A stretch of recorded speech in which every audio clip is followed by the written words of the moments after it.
Hola, hola, muy buenas tardes. Me da mucho gusto saludarlos el día de hoy y con este podcast terminamos lo que es el Plan de Estudios 2022 o el anexo del 140822.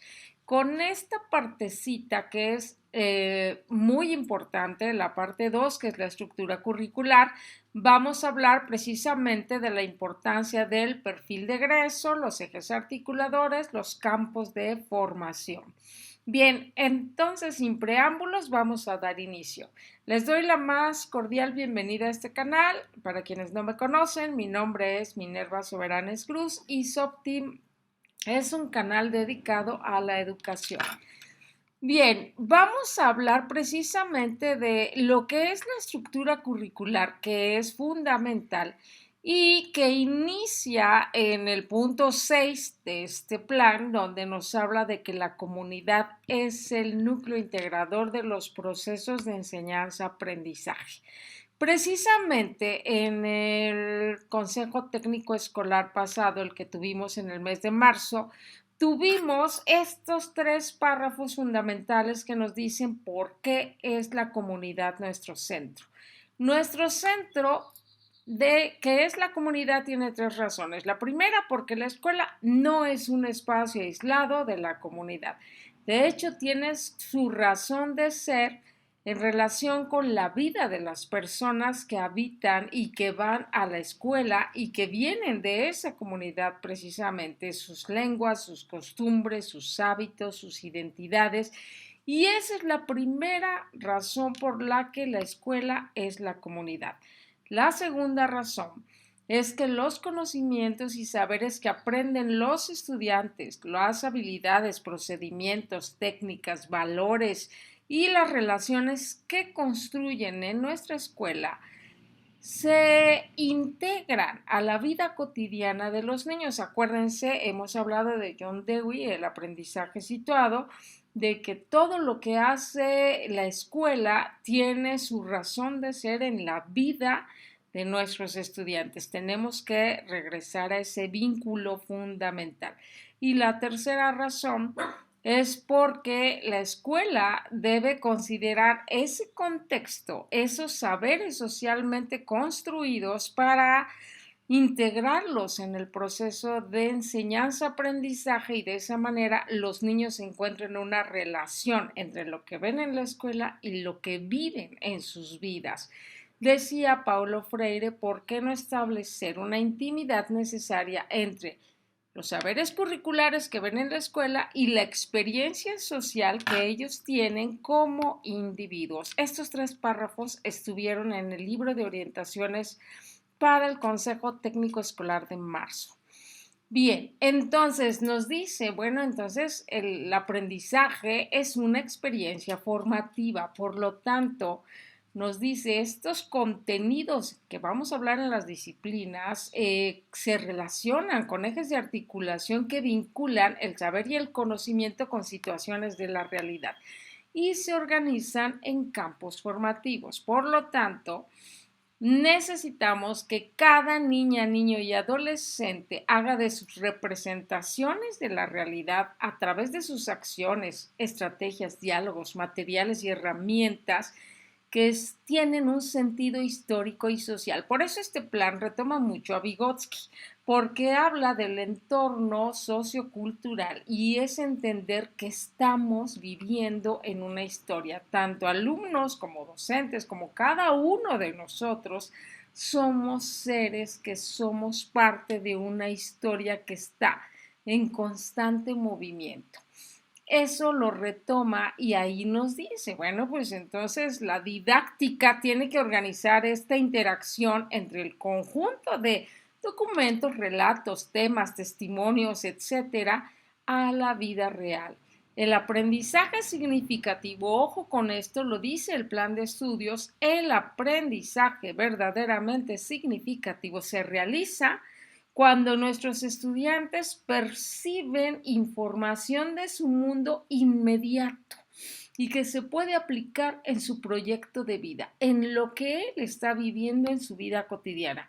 De otro modo, ese aprendizaje no será significativo. Nos dice que acercarse a los contenidos del programa es otorgarle un sentido específico en cada actividad conjunta con sus compañeros de clase, con los amigos del barrio, que está viviendo, los integrantes, con la familia, con la comunidad, el salir a jugar con los amigos, eso que es la vida de los niños y que es lo que permite tanto estudiantes y profesores cuestionar la realidad. Acuérdense que todo parte de la lectura de la realidad. Y en el tercer punto nos habla de la evaluación de los aprendizajes, que como ya hemos venido mencionando y tenemos otros podcasts respecto a esto, el número no es lo importante, no refleja el aprendizaje del niño y más bien la evaluación. Recuerden, maestros, su función principal es retroalimentar el proceso educativo de ambas figuras, tanto del docente como del alumno, para poder construir puentes pedagógicos, diálogos basados en la confianza. Antes de entregar la evaluación a la dirección de la escuela, hay que retroalimentar a los niños. A ver, aquí está lo que entregaste y durante el periodo y que hagamos una retroalimentación conjunta, escuchar a los niños. Lo menciona el marco para la excelencia en entornos escolares seguros en todos los documentos, porque de allí que se retome con tanta importancia el papel de la evaluación. Trabajar en el error, nos dice la nueva escuela mexicana, es la intención de interpretar el sentido de ese error para llegar a una nueva acción. Esto es un aprendizaje significativo. Por eso, aquí nos dice que la evaluación demanda el compromiso de los estudiantes, pero también de los docentes para poder transformar aquello que no ha permitido que se logren esos aprendizajes. También nos menciona el tema de la acreditación, pero esto es ya asignar una calificación, es el juicio que se hace para el otorgamiento o certificado de una calificación o de un grado, pero eso no siempre refleja el verdadero aprendizaje de los estudiantes. Posteriormente, y esto es fundamental, nos habla del perfil de egreso. El perfil de egreso, acuérdense que son los rasgos globales del aprendizaje que ofrecen una visión integral de estos aprendizajes que son la razón de que los niños vayan a las escuelas.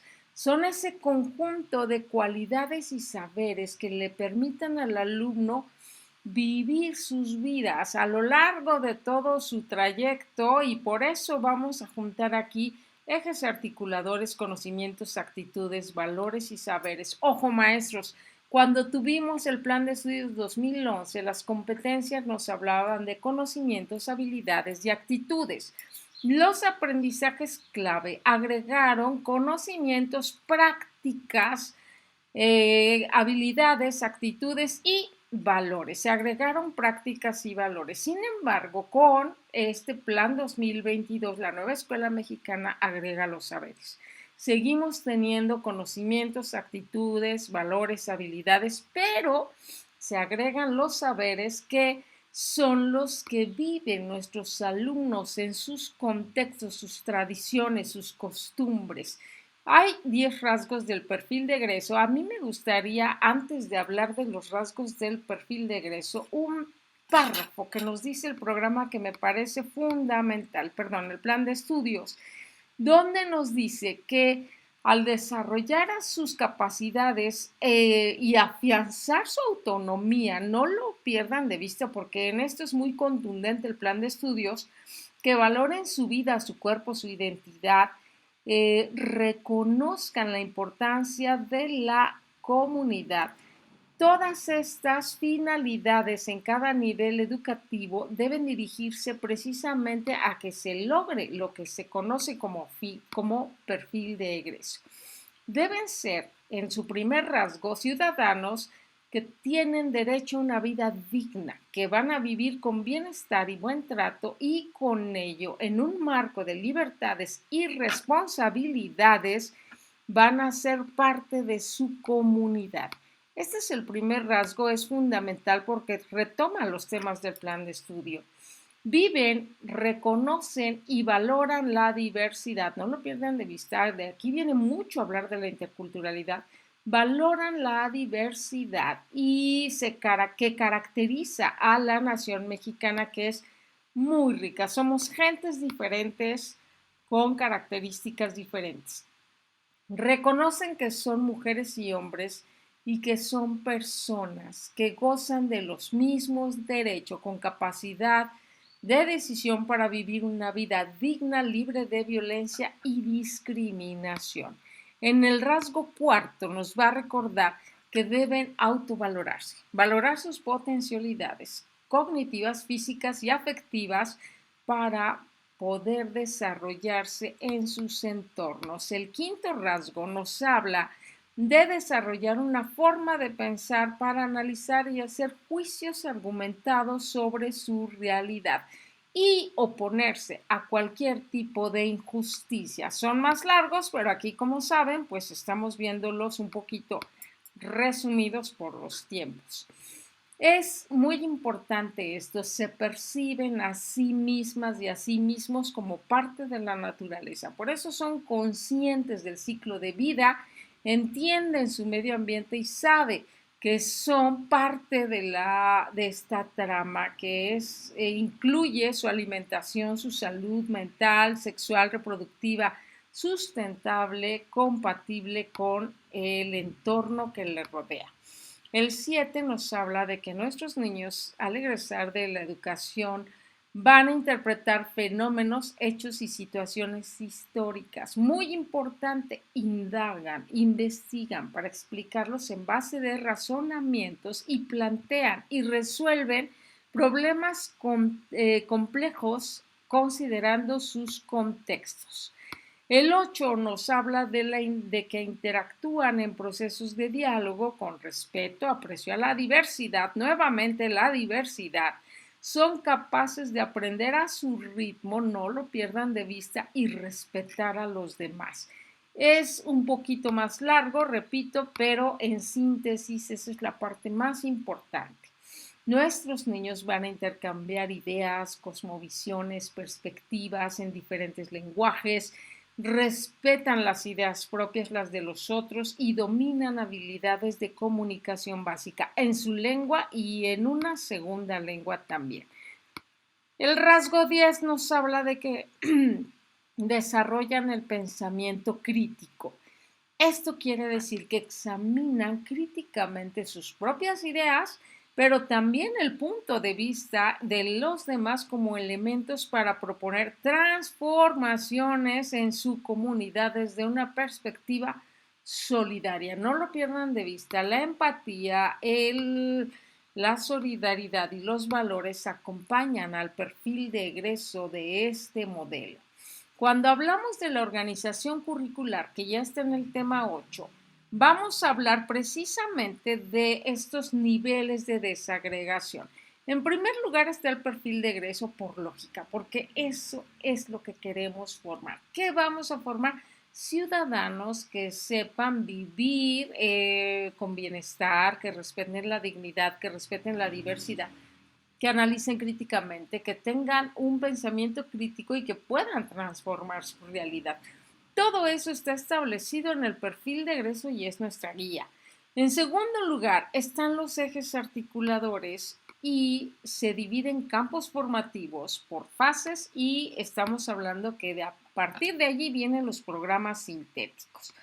Nuestros ejes articuladores, quiero decirles que son precisamente, buscan lo que dijimos en el perfil de egreso, el bienestar de todos los ciudadanos, ¿sí? Que pongan en práctica todas sus capacidades humanas. Y me importa mucho que se entienda esto. Dice el plan de estudios que se reconozca que todas las vidas son consideradas dignas de ser vividas. Esto es lo que nos debe movilizar, sin importar ninguna de sus condiciones social, migratoria, de salud, de preferencia, política, ideológica, su género, etnia o lengua.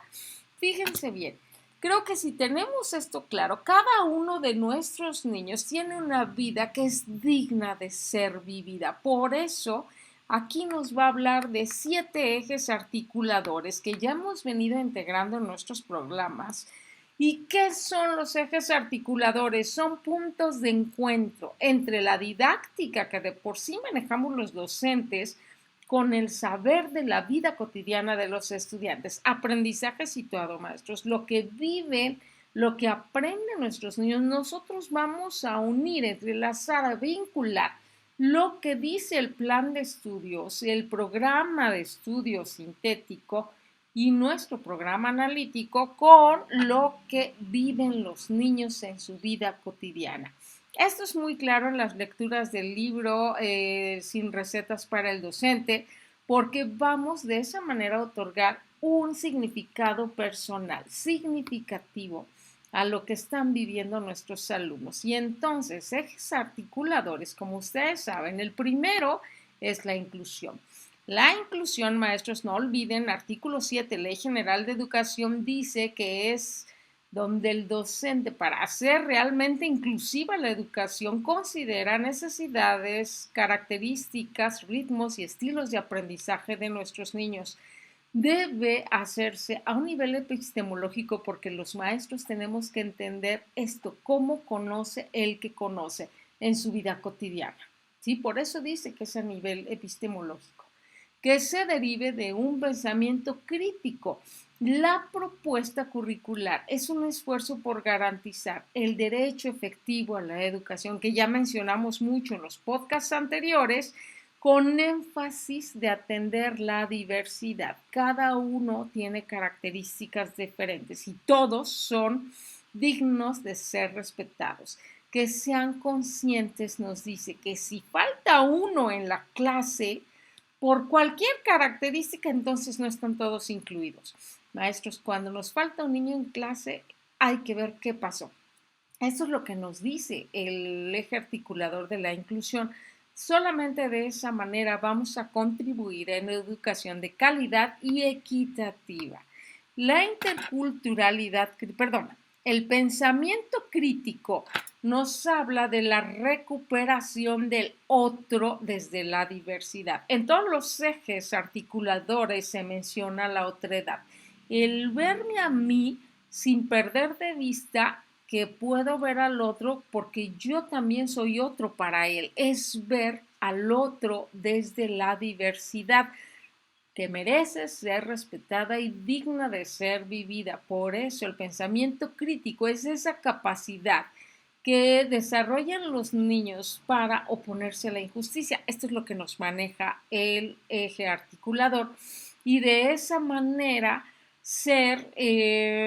estar en la realidad con una construcción que sea basada en la dignidad y en los derechos humanos, ¿sí? Lo mismo cuando hablamos de la interculturalidad crítica, nos dice que en este eje articulador hay que pensar que cada uno tiene una cultura diferente. Esto es muy importante. En el salón de clases recibimos a una diversidad de sujetos que vienen con costumbres culturales, sociales, territoriales, pero que interactúan en un mismo espacio. Por lo tanto, cuando hablamos de interculturalidad, estamos hablando de garantizar la igualdad de sus derechos y favorecer esos espacios para diferentes epistemologías, diferentes formas de adquirir el conocimiento y el diálogo de saberes, tradiciones, costumbres, la construcción de una idea del ser humano encarnada en un ser colectivo, ¿sí? Esto no lo podemos perder de vista. El eje 4, que es la igualdad de género, nos habla de la importancia de ir dejando a un lado esos cimientos patriarcales que siempre hemos vivido. De hecho, lo mencionamos en el plan de estudios y que se resignifiquen los valores, las creencias y las prácticas respecto a la participación de la mujer, su productividad y favorecer que se evite la violencia contra las mujeres y otras identidades no apegadas al modelo predominante masculino. Esto nos dice en el eje de igualdad de género. Cuando hablamos de vida saludable es muy extenso Pero ¿qué vamos a sintetizar? Vamos a coadyuvar como docentes esos aprendizajes de cuidado del cuerpo, de que tengamos una buena relación entre la vida comunitaria, el ser humano, el entorno natural que habitamos, pero sobre todo nos habla de autorresponsabilizarnos, de autorrealizarnos para tratar éticamente al resto de los miembros de la comunidad. Regreso a la otra edad porque también lo menciona, ser solidarios, ser responsables con las carencias y necesidades que se tienen en nuestra comunidad, buscar la realización del sujeto social, político, económico que permitirá fomentar y profundizar prácticas y pensamientos a una vida saludable y en la comunidad. Esto incluye muchas cosas. Cuando hablamos de culturas a través de la lectura y escritura, recuerden que México es una comunidad de comunidades, un territorio de territorios. Hay diversas lenguas maternas extranjeras y olvidadas. Y hacer efectivo el derecho humano a la educación es precisamente regresar a esa cultura escrita que se hace efectivo solo en la diversidad de las prácticas sociales y escritas. En muchos lugares, me tocó en Quintana Roo ver lugares donde se habla el maya, pero ¿qué creen? Ya no se escribe. Sí hay otros lugares, pero ¿por qué? Porque se vino eliminando esto. ¿Y qué nos dice esta apropiación de las culturas? Vamos a rescatar lo que es del origen de nuestra identidad. Por eso nos habla de que hay que hablar con una comunicación dialógica a través del diálogo y de esa manera seguimos hablando de la otredad. Por último, el eje articulador de las artes y las experiencias estéticas es largo, pero me encanta esta parte que dice el eje articulador. Vamos a contribuir al reconocimiento de nuestro paisaje interior como docentes y por supuesto en nuestros alumnos, que el niño pueda expresar a través del arte, a través de la estética, a través de la belleza, cosas hermosas que podemos tener en nuestro interior. Y incluso las cosas que están allí como emociones atoradas, esta manera de poder expresarlas es una gran aportación a su salud, a su autonomía. Bien, estos fueron los 7 ejes articuladores. Nos dice que para esto se va a trabajar a través de campos formativos que son lenguajes, saberes y pensamiento científico, ética, naturaleza y sociedad y de lo humano y lo comunitario. Nos habla de estos campos formativos porque es una estructuración que reconoce la diversidad de saberes. Se construye un campo formativo porque hay relación entre los conocimientos que lo integran, quienes participan. Tenemos que construir hábitos intelectuales para que los estudiantes aprendan a mirar críticamente los fenómenos de la realidad. Y ahí vamos a poner muchos ejemplos. Construir otros puntos de conexión para el tratamiento de los temas. Ejemplo, si yo quiero bajar de peso, no solo es bajar de peso, tengo que hablar de que debo entender lo que leo en instrucciones, de que debo tener una vida saludable, de que debo controlar el plato del buen comer, cómo combinar carbohidratos, proteínas, pero también tengo que calcular tal vez mi índice de masa corporal, ahí se aplican las matemáticas, somos seres integrales. Por eso este plan de estudios nos dice, vamos a dejar de lado los conocimientos fragmentados porque somos seres integrales. Esa es la razón por la que este plan nos está hablando de campos formativos, que son estos que ya estamos mencionando y que ustedes los conocen muy bien. ¿Qué es muy importante? Conocer el objeto y las finalidades de cada campo formativo que están en el punto 828, que ahí se van a dividir en cada campo un punto. Y entonces hablamos, el objeto de lenguajes, por ejemplo, es la interacción con el mundo a través de diferentes lenguajes. Los niños, niñas y adolescentes deben ampliar sus posibilidades de expresión en diferentes situaciones de su vida real. que tengan significados compartidos, que tengan una comunicación asertiva. Ojo, este es un elemento que está en todos los programas sintéticos, sin excepción. La comunicación asertiva para interpretar intereses, necesidades, motivaciones, afectos y saberes. Este campo formativo va a vincular procesos graduales de aprendizaje del español y algunas lenguas indígenas sin perder de vista la lengua de señas mexicana. Las finalidades de este campo son la expresión y comunicación, su forma de ser y estar en el mundo para manifestar su propia identidad, así como la colectiva, ¿sí?